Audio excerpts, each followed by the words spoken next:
Hey, it's Hatman. Quick northern reconnaissance.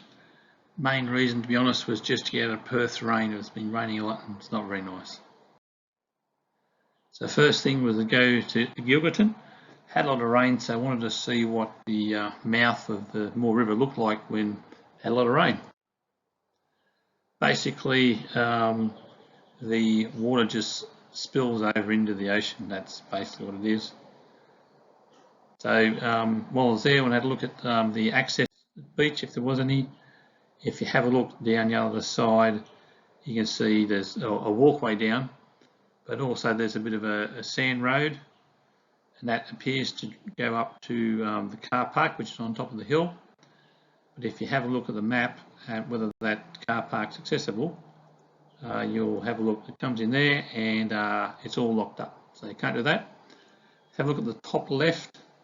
There's a road, looks like it's accessible, but there's a lot of rocks there, so you can't get through there either. Thing I did found that was interesting was there's a Gilgerton to Seabird four-wheel drive track. Seabird's the next town north, and there's a four-wheel drive track there, which would be pretty cute.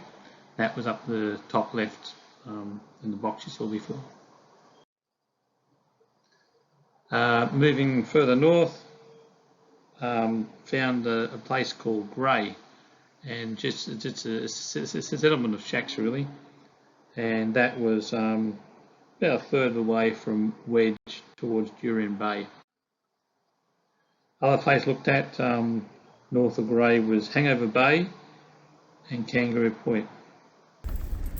So looking at Grey was basically a sand dune housing estate for tin shacks really. Supposed to be a sustainable settlement.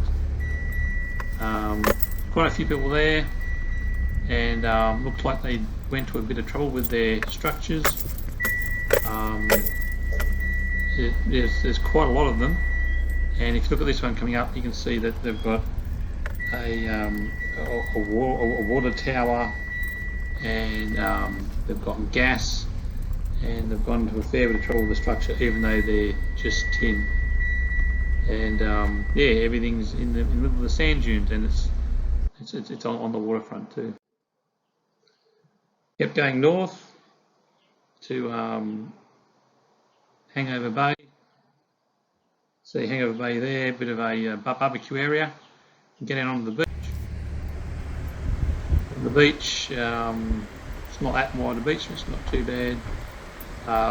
Was pretty heavy swell on the day, but wasn't too bad. You can see the beach goes to a point, and the bay goes around to another bay as well. So it should be alright on a nice day. The sand was pretty flat, and there's a pretty steep sand dune. So you wouldn't want to be caught by the high tide of that. That was pretty good.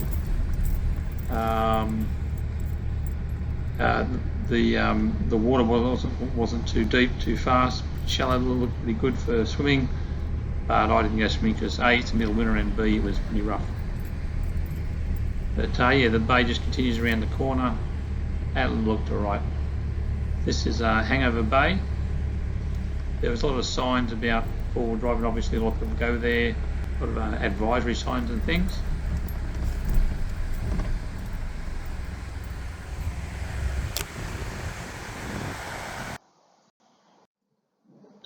Like this.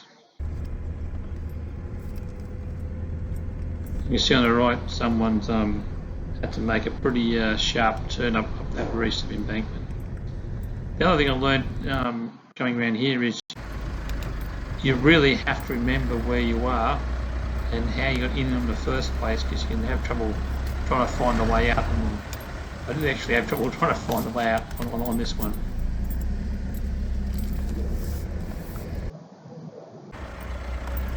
Some of these dune areas can get quite narrow, and they've got a bit of scratch from the car. So if you're worried about your car, it may not be the best thing for you, but it's a good way to get to those nice private spots. This was Kangaroo Point, same sort of thing, except it looked like the access was a bit slightly in from the waterfront through a bit of sparse vegetation. And it went on for quite some time.